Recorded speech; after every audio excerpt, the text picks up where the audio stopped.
व्यासाय भवनाशाय श्रीशाय गुणराशये हृद्याय शुद्धविद्याय मध्वाय च नमो नमः।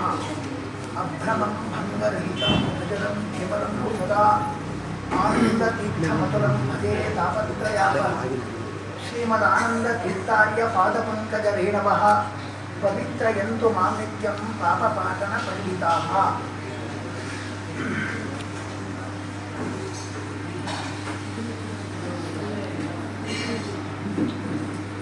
ಭಗವಂತ ಬ್ರಾಹ್ಮಣನನ್ನ ಮುಖದಿಂದ ಸೃಷ್ಟಿ ಮಾಡಿದ್ದಾನೆ. ಬ್ರಾಹ್ಮಣನು ಸ್ಯಮುಖಮಾಸಿ. ಬ್ರಾಹ್ಮಣನನ್ನು ಮುಖದಿಂದ ಯಾಕೆ ಸೃಷ್ಟಿ ಮಾಡಿದ ಅಂದರೆ ಬ್ರಾಹ್ಮಣನಾದವನು ಮುಖದ ಕೆಲಸ ಮಾಡಬೇಕು. ಅಂದರೆ ಬಾಯಿಯ ಕೆಲಸ. ಬಾಯಿಯ ಕೆಲಸ ಏನು? ಜಪ ಮತ್ತು ಉಪದೇಶ. ಜಪ ಅಂದರೆ ಕೇವಲ ಮಂತ್ರ ಜಪ ಅಂತ ಇಷ್ಟೇ ಅರ್ಥ ಅಲ್ಲ. ಸಂಧ್ಯಾವಂದನಾಂಗವಾಗಿ ಮಂತ್ರ ಜಪ ಮಾಡುವಂತೆ ವೇದವನ್ನು ಅಧ್ಯಯನ ಮಾಡಿ ಅದನ್ನು ಅಧ್ಯಾಪನ ಮಾಡಿ ಉಪದೇಶ ಮಾಡಬೇಕು. ಅಧ್ಯಯನ ಅಧ್ಯಾಪನ ಇದೆರಡು ಬ್ರಾಹ್ಮಣನಿಗೆ ವೇದ ಇತರ ಶಾಸ್ತ್ರಗಳ ಅಧ್ಯಯನ ಅಧ್ಯಾಪನ ಮತ್ತು ಜಪ ಮಾಡಲಿ ಎಂಬ ದೃಷ್ಟಿಯಿಂದ ಮುಖದ ಕೆಲಸವನ್ನು ಭಗವಂತ ಆಜ್ಞೆ ಕೊಟ್ಟಿದ್ದಾನೆ, ಮುಖದಿಂದ ಸೃಷ್ಟಿ ಮಾಡಿ.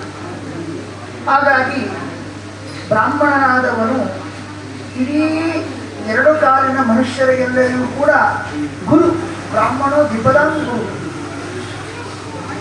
ಅಂತ ಬ್ರಾಹ್ಮಣನಾದವನು ಬ್ರಾಹ್ಮಣ ಜನ್ಮದಲ್ಲಿ ಹೊಂದಿದ್ರೂ ಕೂಡ ಬೇರೆ ಎಲ್ಲ ಪರಿಶ್ರಮ ಪಡ್ತಾನೆ. ಆದರೆ ವೇದ ಅಧ್ಯಯನವನ್ನು ಮಾತ್ರ ಮಾಡುವುದಿಲ್ಲ, ಶಾಸ್ತ್ರಾಧ್ಯಯನ ಮಾಡುವುದಿಲ್ಲ. ಬೇರೆ ಎಲ್ಲ ಪರಿಶ್ರಮ ಅವನು ಮಾಡ್ತಾನೆ, ಉಪಯೋಗ ಇಲ್ಲ. ಯೋ ಅನಧಿತ್ಯ ವಿಡೋ ವೇದಂ ಅನ್ಯತ್ರ ಕುರುತೆ ಶ್ರಮಂ ಸ ಜೀವನ್ನೇವ ಶೂದ್ರತ್ವ ಮಾಷು ದಕ್ಷತಿ ಸಾನ್ವಯ ಅಂತ ಎಚ್ಚರಿಕೆಯನ್ನು ಅವನು ಕೊಡ್ತಾ ಇದ್ದಾನೆ. ಬ್ರಾಹ್ಮಣನಾಗಿ ಹುಟ್ಟಿ ಮತ್ತೆಲ್ಲ ಪರಿಶ್ರಮ ಪಟ್ಟರೂ ಕೂಡ ತನ್ನ ಮುಖ್ಯ ಕರ್ತವ್ಯವಾದ ವೇದ ಅಧ್ಯಯನ ಶಾಸ್ತ್ರಾಧ್ಯಯನ ಅಧ್ಯಾಪನಾದಿಗಳನ್ನು ಮಾಡುವುದಿಲ್ಲ ಅಂತಾದರೆ ಅವನು ಅಮೂಲ್ಯವಾಗಿರ್ತಕ್ಕಂಥ ಬ್ರಾಹ್ಮಣ್ಯದಿಂದ ಅವನ ವಂಶ ಸಹಿತವಾಗಿ ಭ್ರಷ್ಟನಾಗ್ತಾನೆ. ಆದ್ದರಿಂದ ಎಚ್ಚರಿಕೆಯಿಂದ ನಮ್ಮ ಬ್ರಾಹ್ಮಣ್ಯ ಉಳಿಸಲಿಕ್ಕೋಸ್ಕರ ನಾವೆಲ್ಲರೂ ಕೂಡ ಅಪರೂಪದ ಈ ಬ್ರಾಹ್ಮಣ ಜನ್ಮ ಭಗವಂತ ಕೊಟ್ಟಿದ್ದಾನೆ. ವೇದಾಧ್ಯಯನಾದಿಗಳ ಮೂಲಕ ಅದನ್ನು ಸಾರ್ಥಕಪಡಿಸಲಿಕ್ಕೆ ಯಥಾಶಕ್ತಿ ಪ್ರಯತ್ನ ಮಾಡಲೇಬೇಕು ಅಂತ ನಾವು ಇಲ್ಲಿ ಹೇಳಬೇಕಾದದ್ದು. ಬಹಳ ಚೆನ್ನಾಗಿ ಹೇಳ್ತಾರೆ, ಬ್ರಾಹ್ಮಣನಾಗಿ ಹುಟ್ಟಿದ್ದಾನೆ, ವೇದಾಧ್ಯಯನಾದಿಗಳು ಮಾಡಿಲ್ಲ ಅಂದರೆ ಚೆನ್ನಾಗಿ ಹೇಳ್ತಾ ಇದ್ದಾನೆ ಅವನು. ಏನು? ಯಥಾ ಕಾಷ್ಟಮಯೋ ಗಜ. ಆನೆ ಗೊಂಬೆ, ಮರದಿಂದ ಮಾಡಿದ ಆನೆ ಗೊಂಬೆಗೆ ಬಲ ಇಲ್ಲ. ಹೇಗೆ ಮರದಿಂದ ಮಾಡಿದ ಆನೆ ಗೊಂಬೆಗೆ ಹೇಗೆ ಬಲ ಇಲ್ಲವೋ ಹಾಗೆ ಬ್ರಾಹ್ಮಣನಾಗಿ ದೇಹ ಇದ್ದರೂ ಕೂಡ ಅದಕ್ಕೆ ತಕ್ಕಂತೆ ಆ ವೇದದ ಜ್ಞಾನ ಆ ಬಲ ಇಲ್ಲ ಅಂದರೆ ಅವನು ನಿಜವಾಗಿಯೂ ಕೂಡ ಕಾಷ್ಠದಿಂದ ಮಾಡಿದ ಆನೆಯ ಅದು ಕಾಷ್ಠದ ಗೊಂಬೆ ಹಾಗೆ, ಆನೆ ಗೊಂಬೆ ಇದ್ದಾಗ ಏನು ಉಪಯೋಗ ಇಲ್ಲ ಅಂತ ಹೇಳುವ ಮೂಲಕ ವೇದ ಅಧ್ಯಯನಾದಿಗಳು ಅವಶ್ಯಕ. ನಮಗನಿಸ್ತಾ ಇದೆ, ನಾನು ಈ ಕಾರ್ಯಕ್ರಮದಲ್ಲಿ ಭಾಗವಹಿಸ್ತಾ ಇದ್ದೇನೆ. ತ್ರೈವಿದ್ಯಾ ಗುರುಕುಲ ಇದು 2ನೇ ಬಾರಿ ಇಲ್ಲಿ ಸಂಹಿತಾ ಯಾಗ ಮಾಡಿ ವೇದ ಪಾರಾಯಣಾದಿಗಳನ್ನ ಮಾಡೋದು. ನಿಜವಾಗಿಯೂ ಕೂಡ ಈ ಸಂಸ್ಥೆಯವರು ಕೇಳಬಾರ್ದು, ಯಾರಿರ್ತಾರೆ ಅವರೇ ಆಹ್ವಾನ ಮಾಡಬೇಕು. ಆ ರೀತಿಯಾಗಿ ಒಳ್ಳೆ ಕೆಲಸ ಮಾಡ್ತಾ ಇದ್ದಾರೆ ತ್ರೈವಿದ್ಯಾ ಗುರುಕುಲ. ಅಂದರೆ ನೀವು ಮಾಡಿ ನಮ್ಮ ಭಾಗ್ಯ ಅಂತ, ನಮ್ಮ ಭಾಗ್ಯ. ಯಾಕೆಂದರೆ ಇಲ್ಲಿ ಯಾರು ಸಹಾಯ ಮಾಡ್ತಾರೆ ಈ ತ್ರೈವಿದ್ಯಾ ಗುರುಕುಲ. ನಾನು ಮುಖಸ್ತುತಿ ಮಾಡಿರ್ತೇನಂತ ಯಾರೂ ತಿಳ್ಕೊಳ್ಬೇಡಿ.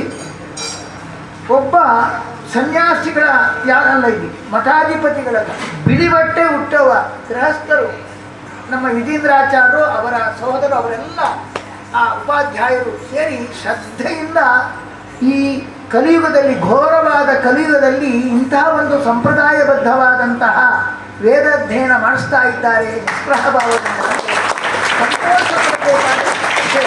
ಯಾಕೆಂದರೆ ನೋಡಿ, ವೇದಕ್ಕೆ ಅಧ್ಯಯನ, ವೈಷ್ಣವನಿಗೆ ವೇದದಲ್ಲಿ ಅಧ್ಯಯನ. ಯಾಕೆಂದರೆ ಉಪನಯನ ಸಂಸ್ಕಾರ ಆಗುವಾಗ ಗಾಯತ್ರಿ ಮಂತ್ರ ಇದು ಮಾಡುವಾಗ ಬೇರೆ ವೈಷ್ಣವೇತರರೂ ಕೂಡ ಗೋಪಿಚಂದನ ಧಾರಣೆ ಮಾಡಲೇಬೇಕು.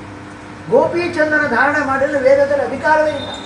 ಅದಕ್ಕೆ ಬೇರೆ ಬೇರೆ ಸಂಪ್ರದಾಯಸ್ಥರು ಕೂಡ ಆ ಉಪನಯನ ದಿವಸ ಗೋಪಿಚಂದ್ರ ಹಾಕೇ ಹಾಕ್ತಾರೆ. ಯಾಕೆ ವೇದದಲ್ಲಿ ಅಧಿಕಾರ ಬರಬೇಕಾದ್ರೆ ಗೋಪಿಚಂದ್ರ ಧಾರಣ ಮಾಡಬೇಕು, ಊರ್ಧ್ವಪುಂಡ್ರ ಧಾರಣ ಅತ್ಯಂತ ಅವಶ್ಯಕ. ಹಾಗಾಗಿ ಆಚಾರ್ಯ ಹೇಳ್ತಾರೆ, ನಿಜವಾಗಿಯೂ ವೇದದಲ್ಲಿ ಅಧಿಕಾರ ಇದು ವೈಷ್ಣವರಿಗೆ. ಆದರೆ ಏನಾಗಿದೆ ಅಂದರೆ ಇವತ್ತು ನಮ್ಮ ದುರಂತ, ಬೇರೆಯವರೆಲ್ಲ ಚೆನ್ನಾಗಿ ವೇದ ಅಧ್ಯಯನ ನಡೆಸ್ತಾ ಇದ್ದಾರೆ, ಆದರೆ ನಮ್ಮ ಮಾಧ್ವರಲ್ಲೇ ವೇದ ಅಧ್ಯಯನ ಸರಿಯಾಗಿ ನಡೀತಾ ಇರಲಿಲ್ಲ. ತುಂಬ ಅವರು ಒಳ್ಳೆ ವೇದದಲ್ಲಿ ಪಳಗಿದವರು, ಬೇರೆ ಮತದವರು ಅಂದರೆ ನಮ್ಮ ವೈಷ್ಣವೇತರರು ಚೆನ್ನಾಗಿ ಪಳಗಿದ್ದಾರೆ, ಚೆನ್ನಾಗಿ ಕಂಠ ಮಾಡ್ತಾರೆ. ಏನಿದ್ರು ಕೂಡ ವೈಷ್ಣವರದ ವೇದಾಂತ ಶಾಸ್ತ್ರ ಅಷ್ಟೇ, ಅವರಿಗೆ ವೇದ ಗೊತ್ತಿಲ್ಲ, ಅವ್ರಿಗೇನು ಉಪಯೋಗ ಇಲ್ಲ ಅಂತ ಹೇಳುವ ಮಟ್ಟಕ್ಕೆ ಇತ್ತು. ಆದರೆ ನಮ್ಮ ವಿಜೇಂದ್ರಾಚಾರ್ಯರು ವೇದವ್ಯಾಸರ ಆಚಾರ್ಯ ಮತ್ತು ಪ್ರೇರಣೆಯಿಂದ ಅವರಿಗೆ ವಿಶೇಷವಾಗಿ ಶ್ರೀರಂಗ ಕ್ಷೇತ್ರದಲ್ಲಿ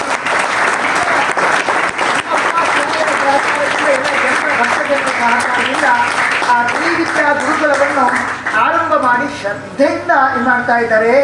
ನಾನು ಹೇಳೋದಂದರೆ, ಈ ಗುರುಕುಲಕ್ಕೆ ಯಾರಾದರೂ ಸಹಾಯ ಮಾಡಬೇಕಾದ್ರೆ ಪುಣ್ಯ ಮಾಡಿರಬೇಕು. ಸಹಾಯ ಮಾಡಿದಂದ್ರೆ ಪುಣ್ಯ ಬರೋದಿಲ್ಲ, ಸಹಾಯ ಮಾಡಲಿಕ್ಕೆ ಪುಣ್ಯ ಮಾಡಿರಬೇಕು. ನಾನು ಮಾಡ್ತಾ ಇಲ್ಲ, ತುಂಬ ಶ್ರದ್ಧೆಯಿಂದ ಮಾಡ್ತಾರೆ. ಇದು ಮೊದಲು ತ್ರೈ ವಿದ್ಯಾ ಗುರುಕುಲ ಶ್ರೀರಂಗದಲ್ಲಿ ಆಯಿತು, ಅದ ನಂತರ ಚೆನ್ನೈಲಾಯಿತು, ಇವಾಗ ಮತ್ತೆ ಶ್ರೀರಂಗಪಟ್ಟಣದಲ್ಲಿ ಮಾಡ್ತಾ ಇದ್ದಾರೆ. ಮೂರನೇ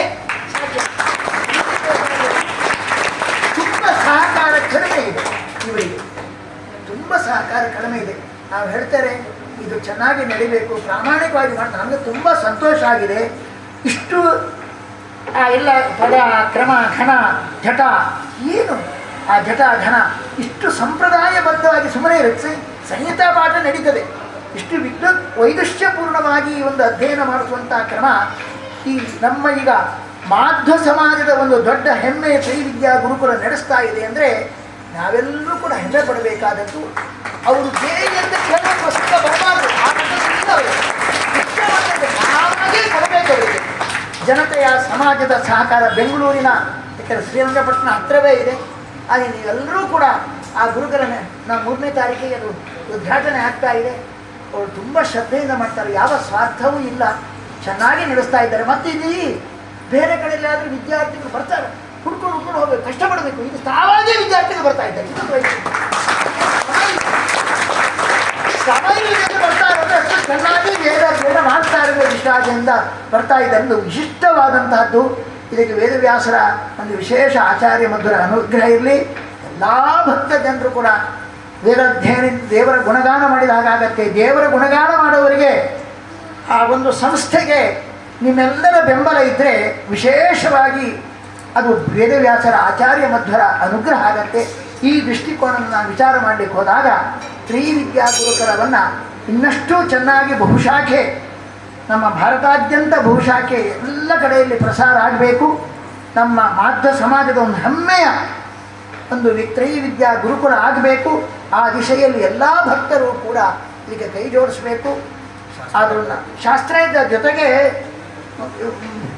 ಶಾಸ್ತ್ರಾಧ್ಯಯನ, ತರ್ಕ ವೇದಾಂತದ ಅಧ್ಯಯನವೂ ಕೂಡ ಇಲ್ಲಿ ನಡೀತಾ ಇದೆ ವಿಶೇಷವಾಗಿ.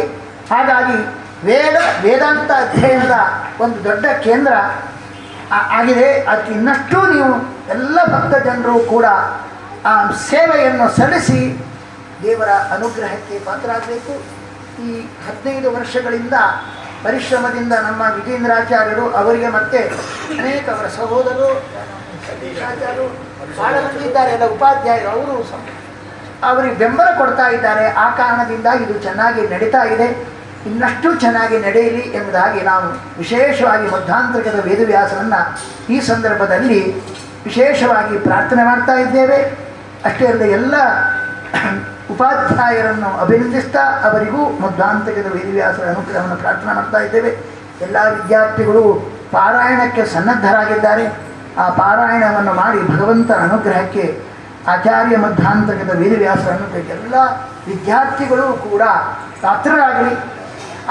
ಇವರ ಈ ವಿದ್ಯಾರ್ಥಿಗಳನ್ನೆಲ್ಲ ಕಟ್ಟಿಕೊಳಿಸುವಂಥ ಪೋಷಕರು ಅದು ಕಟ್ಟಿಕೊಳಿಸ್ತಾ ಇದ್ದಾರಲ್ಲ ಬಹಳ ಒಂದು ಶ್ರದ್ಧೆಯಿಂದ ಆ ಪೋಷಕರನ್ನು ಈ ಸಂದರ್ಭದಲ್ಲಿ ವಿಶೇಷವಾಗಿ ಅಭಿನಂದಿಸ್ತಾ ಭಗವಂತನ ಅನುಗ್ರಹವನ್ನು ಪ್ರಾರ್ಥನೆ ಮಾಡ್ತಾ ಇದ್ದೇವೆ. ಇಂತಹ ಒಂದು ಕಾರ್ಯಕ್ರಮಕ್ಕೆ ಅವಕಾಶವನ್ನು ಕಲ್ಪಿಸಿರ್ತಕ್ಕಂತಹ ಈ ರಾಘವೇಂದ್ರ ಮಠದ ಆಡಳಿತ ಸಮಿತಿಯನ್ನು ಕೂಡ ಈ ಸಂದರ್ಭದಲ್ಲಿ ವಿಶೇಷವಾಗಿ ಅಭಿನಂದಿಸ್ತಾ ಭಗವಂತನ ಅನುಗ್ರಹವನ್ನು ಪ್ರಾರ್ಥನೆ ಮಾಡ್ತಾ ನಮ್ಮ ಮಾತನ್ನು ಕೃಷ್ಣಾರ್ಪಣ.